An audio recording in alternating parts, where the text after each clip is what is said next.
Дәл қазір жолыңыз болмай жүрсе, көңіл күйіңіз болмай тұрса, осы видеоны соңына дейін көріп шығуға кеңес беремін. Мен де бір кездер қатты қиналдым. Ойлағандарым болмай, қаржылай қиындықтар, отбасындағы кикілжің, денсаулықтың нашарлауы, тіпті дұрыс тамақ жей алмаған күндерім де болды. Бірақ бар жоғы 6 айдың ішінде өзіме жұмыс жасай бастадым. Өмірге қажетті білім алдым. Қанша қиын болса да мимен, түп санамен жұмыс жасадым. Сенесіздер ме? Дәл қазір соның рахатын көріп бастадым. Соңғы 1 айда өмірімде жақсы өзгерістер көп болуда. Бір кездері қалаған, армандағандарымның барлығы ақырындап орындалуда. Бұл видеода сіздерге соңғы айдағы жаңалықтармен бөліспекшімін.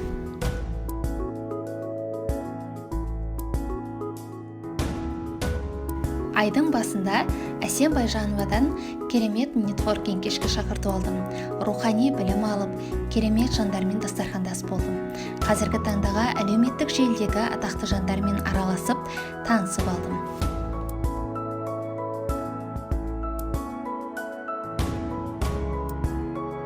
Жүрген жерінде үлкен кісілерден бата алу әрбір қазақтың қанына сіңген қасиет деп білемін. Мен де осы кеште Роза ападан бата алып, бір марқайып қалдым.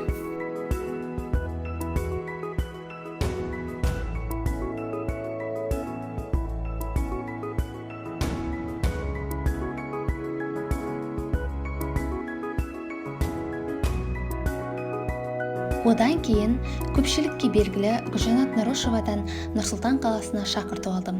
Бұл мен үшін күтпеген жағдай болды. 5000 шәкірттің ішінен 10 үздік шәкірттің қатарына ілініп кетіппін. Үнемі жолым болмайды деп жүруші едім. Қарасам күннен күнге жақсы жаңалық естетін болдым. Гүлжанат ханымның қолынан сертификат алып, ол кісі тәжірибесімен бөлісіп, жаңа орта қалыптастырып, Алматыма қайттым.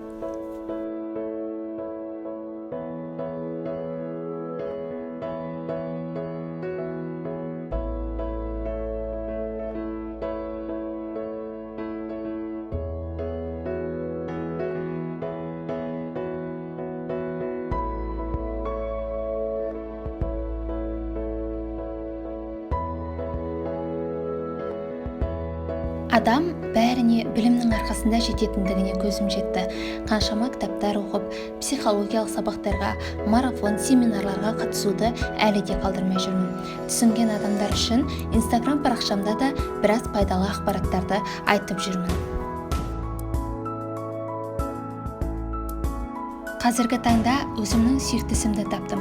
Соңғы 6 ай бойы психологиялық білім алып жүргенмін. Солай психологиялық трансформациялық ойынның жүргізушісі болып шыға келдім.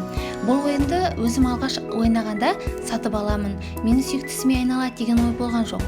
Ойын ойнап, өзімнің установка блоктарымды тауып, олармен жұмыс жасап, өз өмірімнің өзгеруіне себепші болды. Содан бұл ойын арқылы қаншама жанға көмектесе алатынымды түсіндім. 1 айға жетер-жетпес уақытта 20-ға жуық адамды ойнаттым. Былайша айтқанда, адамдарға көмектесе отырып, табыс табудамын, шүкір.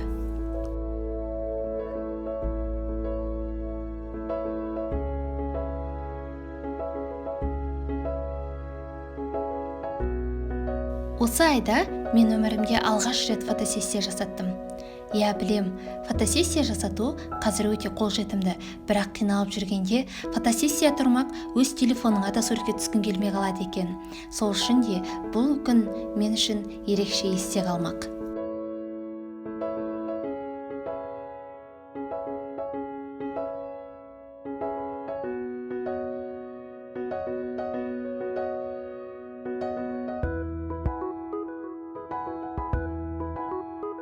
Ал енді ең керемет жаңалығымен бөлісем деймін. Фотосессия жасатып жүрсем, журнал редакторына хат келеді. Мені сұхбатқа шақырып жатыр екен. Мен өте қатты қуандым. Себебі ол менің балалық шақтағы арманым болатын. Мені журналға, телеарналарға сұхбат беруге шақырады деп армандаушы едім. Кездесуді белгілеп, сұхбат беріп қайттым. Қаншама атақты жандар шыққан журналдан енді мені де көресіздер. Бұл тек бастамасы дедім ішімнен.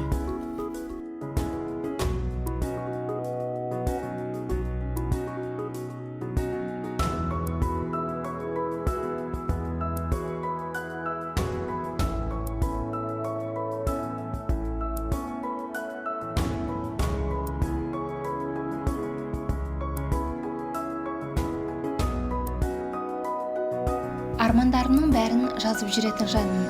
Жаздағы демалысты керемет қылып өткіземін деп жазып қойыппын. Расында ауылға ата-анамның, бауырларымның жанында көңілім марқайып, демалысты керемет өткіздік.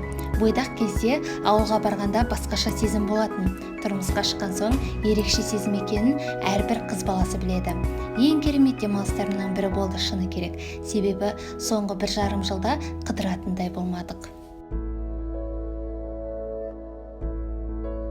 Қазіргі таңда сонымен қатар психологиялық сабақтар жүргізіп бастадым. Өзімнің өмірімді өзгерткен қаншама ақпараттарды қазір өзім үйретіп жүрмін. Басқа жандардың да өмірінің жақсы жаққа өзгеруіне себепші болсам екен деймін.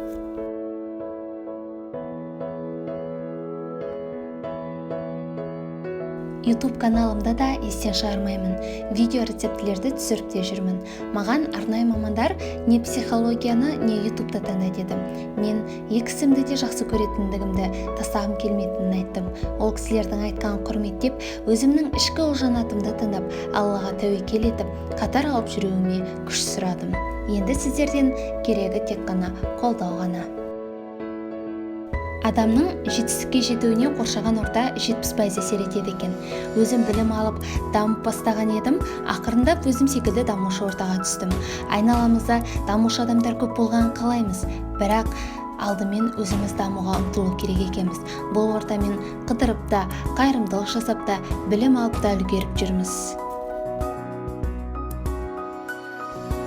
Адам баласының бәрі көлігі болғанын қалайды. Бірақ түпсанада көлікке деген қорқыныш болса, алуы қиындай түседі екен. Осы күнге дейін қанша рет барып визуализация жасаймын деп жүредім. Бірақ миым қарсылық танытқан екен.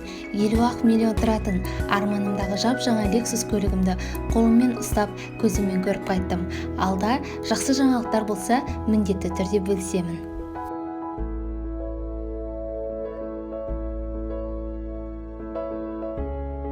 Осы күнге дейін спортқа қатты мән бермеуші едім. Қазір йогаға қатысып, тәніме де аса назар аударып жүрмін. Осы видеодағының бәрі менің басымда болсыншы деп бар жоға 6 ай бұрын дәптеріме жазған едім. Сенесіздер ме? Бұл менің ең кішкентай армандарым деп айта аламын. Дәл қазір еш нәрсеге қарамай, сізде бір кездегі ұлжанат секілді арманыңызды қағаз бетіне түсіріп жазып қойыңыз, кейінге қалдырмаңыз. Сіздерге ұнап жатса, айына 1 рет осылай влог түсіріп тұрсам деймін. Бір ауыз сөзім болсын, сіздер үшін пайдалы болғанын қалаймын. Назарларыңызға көп-көп рахмет. Сіздермен болған Ұлжанат Абайқызы.